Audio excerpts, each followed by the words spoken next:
در دهه مرزی خواجه اعلی به زودی نخستین باغچه بچگان باز می شود.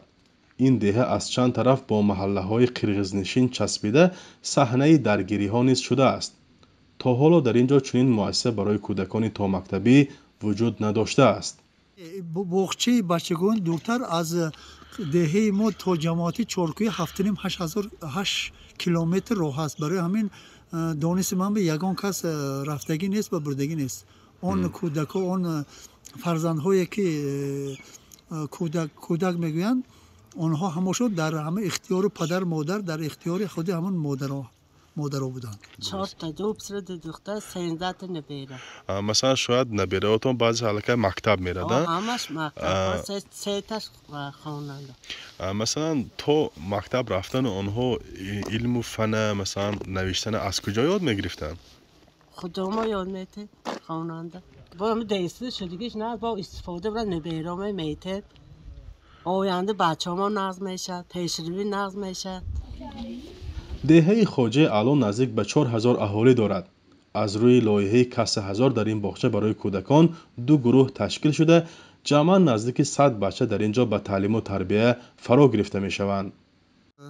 وقتی که 200 من کودکستان که آباد شده سپرده به کار می‌دارند، من باورم است که برای هر یک کودک، هر یک شهروند، هر یک پدر و مادر ببیند افتخار میکند که پدری من، فرزند من رفته همه کودکستانند. علم و فرهنگ و زبان ها، مثال به زبان های دولتی همان تاجیکی است، زبان روسی است، من باورم است که با انگلیسی هم جاری میکنن. این یک پیشروی دهه ما، پیشروی جماعت ما و ریانی ما می شود.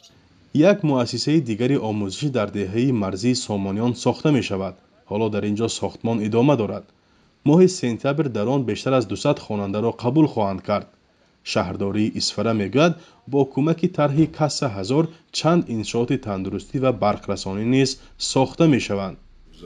ساختمان نقطه یاری تجلیلی در جماعت دیهاتی سرخ، تعمیر و ترمیم و تجدید آمدن بنگاه طبی شفا لاهوتی در جماعت دیهاتی وروخ و حاضر مسئله یک مسئله هست از سببی که زیاد از 30 سینچو باید وصل کنند در دهه سامانیان. ما رسوی نزدیک من با راهبری ناحیه بودکن هم صحبت بودم. ما واخیری میگذارانیم یک جایه با اشتراکی نمایندای کسب هزار این کارم رسوی نزدیک ادامه می‌یابد. طرح کسب هزار یک برنامه بین المللی است که اجرایشش سال 2017 با سرمایه‌گذاری بانک جهانی آغاز یافت. ارزشش 1 میلیارد و 200 میلیون دلار بوده. 4 کشور تاجیکستان، قرغیزستان، افغانستان و پاکستان را با یک خط برق به هم وصل می‌کند. بنابر گزارش‌های آخر تا حال نیمی برنامه به اجرا رسیده است. فرزان محمدی، رادیو آزادی، شهر اسفره.